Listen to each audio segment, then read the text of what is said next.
Also tonight, Speaker of the House Paul Ryan met with President-elect Donald Trump earlier today at Trump Tower, and Speaker Ryan joins us now in an exclusive interview. Mr. Speaker, hey, how are you? Good to see Sean. you. Good to have you. Thanks I know we've had our differences, but I know you and Donald Trump had your differences, and you were pretty harsh at times during the campaign. I spoke to him 2 days ago, and he said your relationship is Absolutely. great. What happened? Absolutely. How did it evolve? You know, first of all, we agree on the same goals. Our agenda is one and the same. And we quickly decided, first of all, at the end of the campaign, we merged forces. If you recall, Mike Pence and I up there in McGuanago, Wisconsin, saying Republicans come home. You vote Trump, vote for your senator, vote for your congressman, unify Republicans, and look what a unified Republican government can get. That was the pitch we made in the closing moments of the campaign. And yeah, I spent most of my time campaigning for Congress because I wanted to make sure we had a strong Republican majority. And now look what we have. We have a president, Donald Trump, Republican, a Senate majority Republican, which everybody was saying we weren't going to keep, and a very strong House majority. So now we have unified Republican government. It's really exciting. And so very soon after the race, Donald and I said, look, this is fantastic. We have so much to do.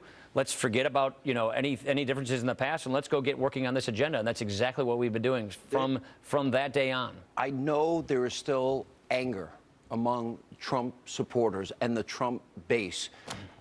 You said one of his comments you thought was racist or racial, to use the exact words. You had at different times said you're not ready to support him. I remember an exchange you and I had when Donald Trump was going to Wisconsin, and I know you had another engagement. I said, you need to be with him. Yeah. And you said, I got to go out and campaign for other people. Why were you so hesitant? Why was it so hard, Look, even after he was the nominee? I was basically focused on keeping the House Republican, and I was very concerned about whether or not we could lose the House Republican majority. As you remember, if you know, Speaker of the House, your primary responsibility is to save House Republicans. My biggest fear, the black swan event we were worried about, was just think of having a Hillary Clinton presidency, a Democrat Senate run by Chuck Schumer, and a Democrat House run by Nancy Pelosi. That, to me, was the horrible scenario that I was trying to guard against. And so that was our default, break the glass, stop that from happening. Those things can happen. We had a 30-seat majority. We won 63 seats in 2014. The Democrats won 31 seats in 2008. So these things can switch back and forth fairly easily. So my goal was to protect House Republicans. At the end, we were excited about the ability to close this race as a unified Republican ticket, a unified Republican Party, so that we could have a unified Republican government, which now we're not worried. We're not looking backwards. We're looking forward, and we're excited about getting this agenda implemented. And you said in 60 Minutes that you talk to him every day. Yeah. Tell me. What are those conversations like? It's all about personnel and policy. Every conversation we have, to me, it's just, you got to know how exciting this is for us. We've been fighting Barack Obama for 8 years. Listen, this has been really Mr. Speaker, I warned the country about Obama. I know all about Obama. So to be able to talk on a daily basis with the man who's about to be the president of the United States about tackling the big problems and undoing the wreck and the mess that was made before, it's so exciting. Okay. So the conversations we have always revolve around just getting things done. How we're going to replace Obamacare, what tax reform looks like, how we're going to secure the border, how we're going to get people from welfare to work, how does rebuilding the military look like? These are the things we're talking about. And now we're just talking about how do we execute it. And we're talking about personnel, to get right people in place, those kinds of things. I have called this election the forgotten man, forgotten woman election. Yes. And for an entire year on this program, I gave out statistics. 13 million more Americans on food stamps, 8 million more in poverty, lowest labor participation rate since the 70s, lowest home ownership rate in 51 years, more debt than 43 other presidents before him combined. So for me, winning elections is great, but now it's time to govern. That's exactly right. And that's what I want to ask you about. I want to go over the agenda. I was a little surprised at comments by Congressman Flores, and I'll get to that in a minute. I think originalist, you support originalist justices. Mm-hmm. Okay. Right. I didn't hear what Bill Flores said, so I'm not sure. I'll get to that in a second. Okay. So on the economy, which is where job creation, I think, is the most important thing. Getting people back to work, getting our economy in order, get growth. Obama will leave as the first president never to reach 3% GDP growth in a year. That's right. Okay, so you said 20% on 60 Minutes in terms of a corporate rate. He wants 15. Will you go to 15? Yeah, absolutely. It's all a question of whether the numbers can add up or not. So in order to be able to pass a budget with tax reform in it, these numbers have to add up. So I would love to do 15. It all is a question of whether we can make those numbers work so that we can get the votes we need to pass that budget through. So it's simply a matter of getting it through Congress. But you have a majority. Well, if you want to get into the details, in the House we have a majority and we're a majoritarian body. So all I need is 218 votes and I can pass something. That doesn't work like that in the Senate. Okay, as you know, the Senate has a filibuster except for budget reconciliation. Well, Harry Reid did the nuclear option for personnel, right, not for policy.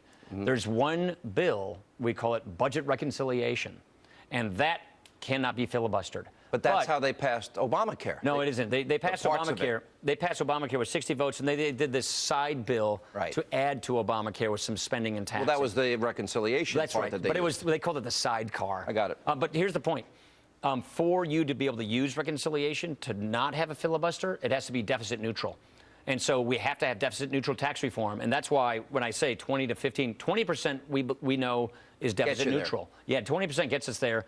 15% isn't deficit neutral, but we're going to work on this bill and try and get it as best as we can so that it stays deficit neutral so that they cannot filibuster it. And that's a long answer to why there's a difference between those two numbers. The repatriation part is what, some $2, $3, $4, $5 trillion. I don't think anybody knows the full number. That's right. That multinational corporations have parked offshore because of our confiscatory rates, because we have regulations. a terrible tax code. Right. Okay. So you agree to allow that money back at a one-time 10% rate? That's part of our plan. So what we want to do is not just on a one-time basis. We want to switch our system over so that from ever more, you can always bring your money back. In the old days, meaning back in 2005, there was like really old Congressman. We had a holiday. Yeah. So for a moment, and then what happens is people use that holiday, and then they keep their money overseas. They stockpile it, waiting for the next holiday. We want to make it permanent. We want to make it permanent. Okay. What about this idea? What would you consider maybe a 5% rate if the companies that are bringing the money back would agree to invest in Detroit, in Milwaukee, in Cuyahoga County, in Cleveland? So the big debate we will be having in the spring when that budget comes forward is, with that repatriation revenue that we get, where does it go? That's where the infrastructure conversation comes into play. That's where lots of these conversations come into play. The point is this: trillions of dollars are parked overseas that American companies would like to bring back and reinvest in this country, in this economy, creating jobs and you're and faster economic give them the growth. opportunity. Yeah, and we're going to give them the opportunity to do that. All right, we'll pick it up on the budget when we come back. Well, it's from President-elect Trump's thank you tour. We continue now with the Speaker of the House, Paul Ryan, is with us. All right, so we went over repatriation. We're going to go 7 brackets to 3. Right. Okay, and we're going to have hopefully between 15 and 20%. And you've talked to Donald Trump about that. Obamacare is one of the first things on your agenda. That is. Transitioning from Obamacare to either health savings accounts. To a patient-centered system where you buy what you want to buy. Obviously, we think health savings accounts is a huge component of that. You know who one of the best advocates for health savings accounts is in Congress? A guy named Tom Price. Tom Price. Who's about to become HHS secretary. I co-authored the health savings account law in 2003.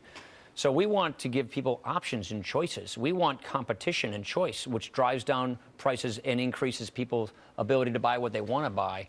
So yes, there will be a good transition so that no one has the rug pulled out from under them as we go from this dark day of Obamacare to a better system with lower prices and more choices.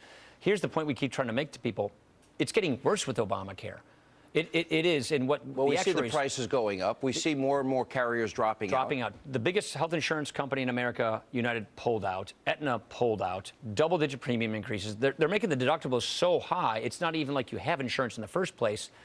And what we anticipate coming in 2017 is more of that. So they actually say it's in a death spiral. That's the term they use for saying it is literally. So here's the question. It took 6 full years to implement Obamacare. How many years will it take to transition We're in the middle of trying to figure that out right now. Will it be less than 2?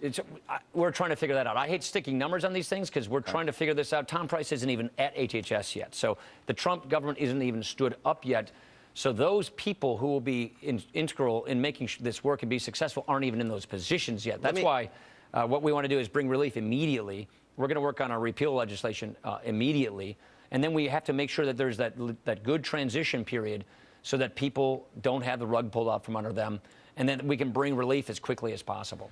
My biggest concern, and people that call my radio show and write me on a regular basis, they seems to be their biggest concern, is $1 trillion for infrastructure. You were asked on 60 Minutes, how are you going to pay for it? And immediately after you were on, there was a guy that brought businesses to the Golden Triangle in Mississippi. Yeah. Joe Max Higgins. Yeah, I watched that segment. It was great, It right? was private sector. It was private sector, but he'd make deals with the leveraged it. government. They'd build roads, sewers, and even a power grid to bring a steel mill into their town. It's created over 13,000 jobs, and revenue to the government went way up. My question is, how do you spend $1 trillion of infrastructure? And how do you pay for it? So here's the key. That $1 trillion isn't just the money from hardworking taxpayers through the federal government. That money is leveraged money that is in the private sector. So what we want to do is leverage private sector dollars with public-private partnerships so that people put private money into rebuilding our airports, improving our infrastructure. There are a lot of innovative ideas out there to leverage private dollars. It's not $1 trillion government. It's not Washington spending $1 trillion. How much will Washington spend? That's something we're also going to be figuring out and negotiating as we go. But the goal here isn't just to take taxpayer money and throw it at big government programs. The goal here is to leverage resources in the private sector so that the private sector produces lean, mean, efficient, and on-time infrastructure. Look, if you take $1 of infrastructure spending and spend it through the Washington system, cents on the dollar goes to the actual road to making the improvement. We have to clean up that mess, by the way, which this administration, the Obama administration, has made worse. But we also, if you take $1 that is spent by the private sector in private investment, so much more gets actually done in the construction. I would argue if it goes through the D.C. bureaucracy and you got 535 guys fighting for it. We don't want to pork this up. We don't want this to be bureaucracy. We want this to be private sector direction. We want this to be private sector leverage, and so that we can have better jobs, more money going into the economy to infrastructure, and don't do it through some big Washington knows best program.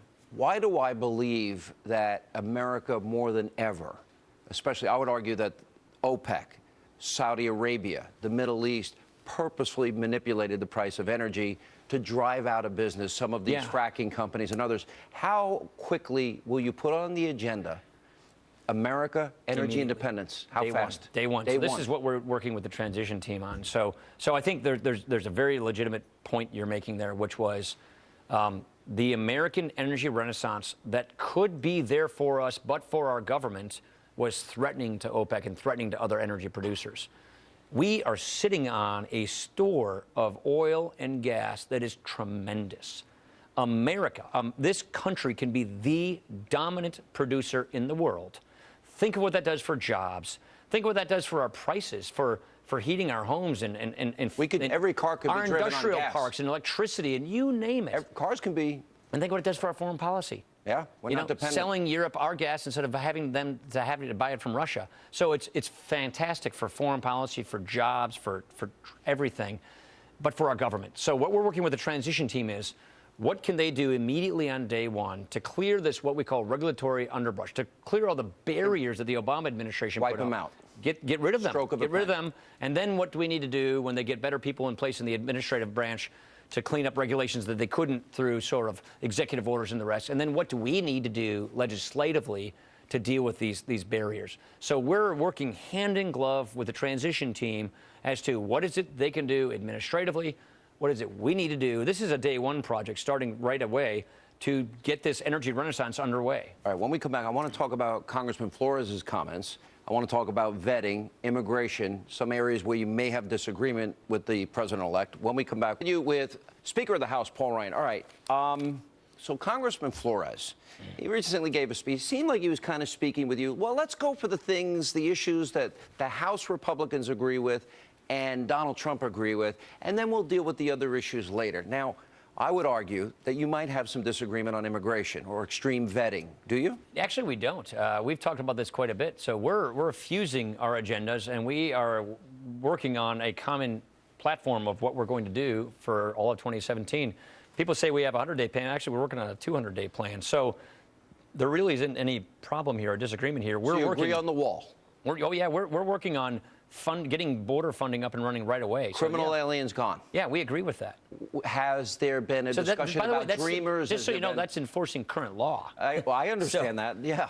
So, I mean, why would we be against, if a person comes here illegally and commits a violent crime, enforcing current law to remove them? What about the 11 million that supposedly dreamers and others? Where are you? What President-elect Trump has asked us to focus on is enforcing current laws like we just described and getting the border secured. And so that's what he said he wants us focusing on, and that's exactly what we're working on with him. Where are you with extreme vetting? I agree with extreme vetting. I think his position changed to extreme vetting, particularly from hotspots. We agree with that. We always believed that you need to vet these more carefully, and that to me is good, sound policy. Is there any issue you can think of today after speaking with him? You say you talk to him almost every day. Anything you can think of that you disagree on? All of our conversations revolve around getting the big things done, and they revolve around where our common ground is and getting them done. So we don't really talk about what we disagree on because we're basically trying to execute an agenda. Obamacare repealing and replacing and solving that problem. It's really hurting people. We've got to bring relief. Getting comprehensive tax reform, critical for economic growth, clearing the regulatory burdens out of the way of businesses. You can do that in the first couple hours. Economic growth. First couple hours, but there's more. It will take more to do. There's a lot in the first couple hours, but there's more. We all believe our military has really taken it in the chin lately. We've got to rebuild our military. That's really critical. We've got to open up energy like you and I were just talking about. And one thing that we've added to our agenda is he feels very strongly about infrastructure, reviving infrastructure. So we want to honor that. And you're saying that's not going to be a $1 trillion check? That is going to be from the federal government? No, it's all about leveraging. There'll be clearly federal dollars involved, but it's going to leverage private sector money. So let me add, so if you agree on 7 brackets to 3, you're close to the 15% mark for the corporate. You agree on repatriation, right? Although it's more the Senate, you agree on originalist justices. Of course. And you agree on Obamacare, and you agree on health savings accounts, and you agree on energy independence. Correct. And you agree on the wall, and you agree on vetting. What's left on the agenda? And he's asked military. us to add infrastructure to the list, and we said, fine, we're happy to do that. And the VA, I assume you agree on fixing the VA. We're the ones, House Republicans, Jeff Miller, the chairman of the committee, he's the one who uncovered the disgrace at the VA. Right. So we're the ones who brought the choice program in place to give veterans recourse away from these waiting lists. So absolutely, that place really needs a clearing out. I can go on and on about it, but will you get education back to the states, which I would argue, especially for inner city America, So we made good progress just this year on that. We passed what we call our Title I bill, where we got rid of Common Core, we got rid of No Child Left Behind, and sent those dollars back to the states. I can't think of a better person than like Betsy DeVos, who has really been a trailblazer in education reform on behalf of choice and charter schools, which to me is really one of the critical components to fighting poverty more effectively. So then the next leg of those reforms. So we've already pushed the dollars back to the states.